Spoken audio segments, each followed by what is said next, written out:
Hello all, Rick here today with a video on a smaller topic which I will now attempt to string out into a video longer than 30 seconds. Registry numbers. Every Starfleet ship deployed into service receives a registry number, one that is generally designated at the beginning of its construction process.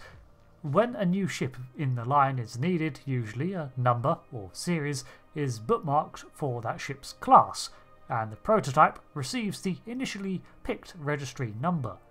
Ships that are then penned after then take increasing integers within those numbers. For example, the Constitution class began with the U.S.S. Constitution, and the registry adopted for the class began with 1700. The second ship commissioned to be built was the Enterprise, and given 1701. Then the Potemkin of 1702, then the Hood 1703, and so on. Later on, when more Constitution ships were commissioned, some continued the 17-something-something, but eventually they would need to assume other available numbers, such as the U.S.S. Eagle, N.C.C. 956, or the U.S.S. Korolev, N.C.C. 2014.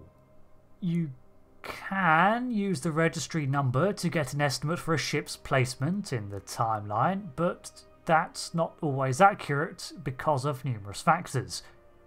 In real life, often a number is chosen that sounds nice or has some behind-the-scenes meaning, skewing the chronology.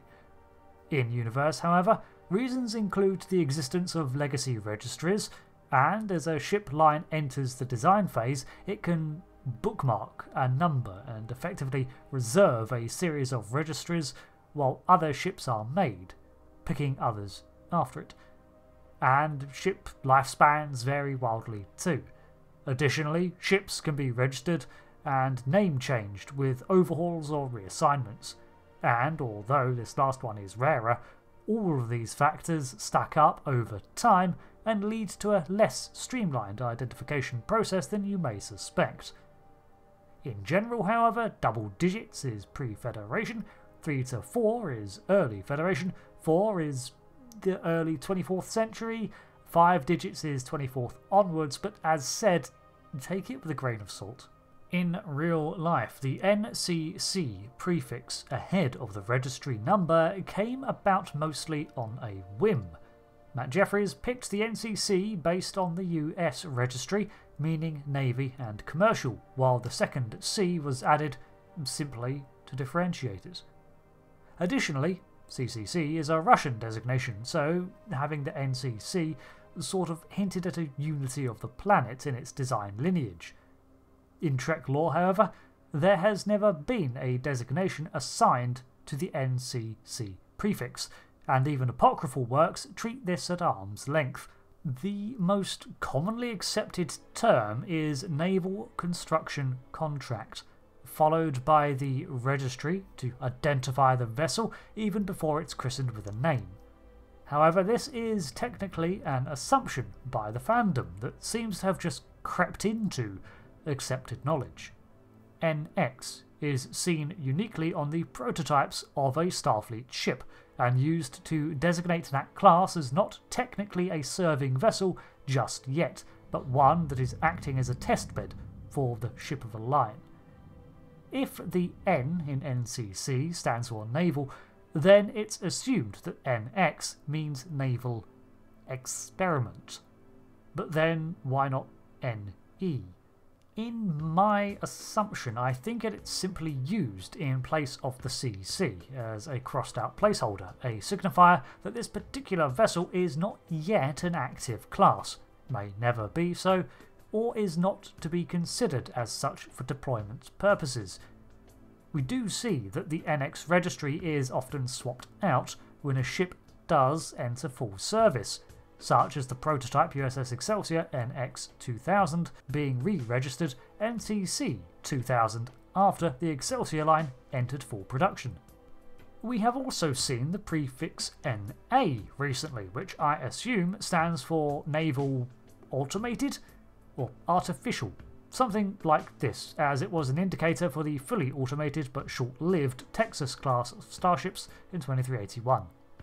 There's also one mention of NA being used as a base designation, but there was only one example from 2143, a pre-Federation date. The prefix NI stood for Naval Intelligence and was often used on Starfleet intelligence-specific vessels.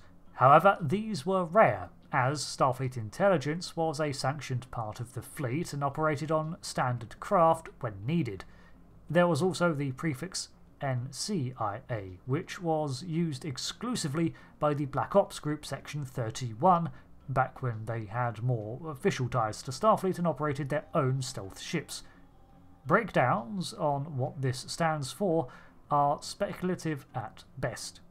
NC was also used occasionally on smaller auxiliary craft. There are other designations used throughout Starfleet and the Federation too, such as BDR for personal transport ships, ECS for ships that were part of the Earth Cargo Services, NAR was used by merchant or other trade vessels that were not a part of Starfleet but still under Federation jurisdiction, and it was a reference to the National Association of Rocketry, although this is an out-of-universe reference and not a canon one. Other Federation allied ships used NBT, VS for Vulcan ship, and NSP for Vulcan trade vessels. There was also the acronym NFT, which was generally a bad idea and pointed to a couple of El-Orient ships that suffered a horrid fate, much like NFTs. Finally, there's the Time Fleet division from the future that began to use the prefix NCV, which was applied to ships that operated throughout time travel and such as the U.S.S. Relativity, which I have no idea. Maybe Naval Chronology Vessel, or something like. The final thing I'll mention is the suffix on the end of the registry. It's occasionally a dash then a letter which signifies that the registry has been used before on a vessel of the same name. This is only appointed to ships that have accomplished great things and been granted a presidential order to maintain their registry as part of their lineage, most famous of course being the Enterprise legacy, but also witnessed with Voyager and the Excalibur. Most ships operated by the Federation have the SS prefix before the name, which simply means space ship, and predates the UFP. Then, with the formation of the Federation of Planets, the ships began to adopt the prefix U.S.S. when named to signify their place as a united space ship. Other organisations have their own identifiers, helpfully in English too, which is very accommodating of the Klingons, for example. IKS meaning the Imperial Klingon ship, and the Terran Mirror universe we have ISS, which substitutes the United for Imperial 2. So, breaking down the identifiers of a Starfleet vessel, we have the N.C.C. signifying its place as a commissioned vessel, part of a line in service, its registry, which was decided based on availability, tradition or whim, and similar ships probably share closely numbered registries. Rarely, ships will have a letter designating their namesakes as part of a distinguished lineage, and then we have the U.S.S, which declares it as a Federation, specifically Starfleet, vessel, and finally its name, which is probably decided early on but formally granted before its shakedown cruise. Thanks for watching this breakdown of Federation Starship registries. I hope it was entertaining, and I'll see you for another lore video. Until then, I've been RIC, and I'll see you L8R. Goodbye.